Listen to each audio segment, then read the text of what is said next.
സങ്കീർത്തനങ്ങൾ 5-ാം അധ്യായം. യഹോവേ, എൻ്റെ വാക്കുകൾക്ക് ചെവി തരയണമേ, എൻ്റെ ധ്യാനത്തെ ശ്രദ്ധിക്കണമേ. എൻ്റെ രാജാവും എൻ്റെ ദൈവവുമായുള്ളവേ, എൻ്റെ സങ്കടയാചന കേൾക്കണമേ.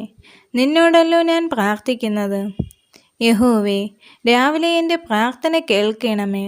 രാവിലെ ഞാൻ നിനക്കായി ഒരുക്കി കാത്തിരിക്കുന്നു. നീ ദുഷ്ടതയിൽ പ്രസാദിക്കുന്ന ദൈവമല്ല. ദുഷ്ടൻ നിന്നോട് കൂടെ പാർക്കുകയില്ല. അഹങ്കാരികൾ നിന്റെ സന്നിധിയിൽ നിൽക്കുകയില്ല. നീതികേട് പ്രവർത്തിക്കുന്നവരൊക്കെയും നീ പകയ്ക്കുന്നു. ഭോഷ്ക് പറയുന്നവരെ നീ നശിപ്പിക്കും. രക്തപാതകവും ചതിവുമുള്ളവൻ യഹോവയ്ക്ക് അറപ്പാകുന്നു.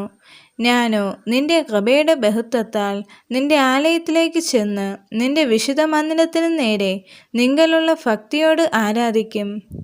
യഹോവേ, എൻ്റെ ശത്രുക്കൾ നിമിത്തം നിന്റെ നീതിയാൽ എന്നെ നടത്തണമേ. എൻ്റെ മുൻപിൽ നിന്റെ വഴിയെ നിരപ്പാക്കണമേ. അവരുടെ വായിൽ ഒട്ടും നേരില്ല. അവരുടെ അന്തരംഗം നാശകൂപം തന്നെ. അവരുടെ തൊണ്ട തുറന്ന ശവക്കുഴിയാകുന്നു.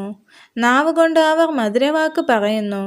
ദൈവമേ, അവരെ കുറ്റം വിധിക്കണമേ. തങ്ങളുടെ ആലോചനകളാൽ തന്നെ അവർ വീഴട്ടെ. അവരുടെ അതിക്രമങ്ങളുടെ ബഹുത്വം നിമിത്തം അവരെ തള്ളിക്കളയണമേ. നിന്നോടല്ലോ അവർ മത്സരിച്ചിരിക്കുന്നത്. എന്നാൽ നിന്നെ ശരണം പ്രാപിക്കുന്നവരെല്ലാവരും സന്തോഷിക്കും. നീ അവരെ പാലിക്കുന്നത് കൊണ്ട് അവർ എപ്പോഴും ആനന്ദിച്ചാർക്കും. നിന്റെ നാമത്തെ സ്നേഹിക്കുന്നവർ നിന്നിൽ ഉല്ലസിക്കും. യഹോവേ, നീ നീതിമാനെ അനുഗ്രഹിക്കും. പരിച കൊണ്ടെന്ന പോലെ നീ ദയ കൊണ്ട് അവനെ മറയ്ക്കും.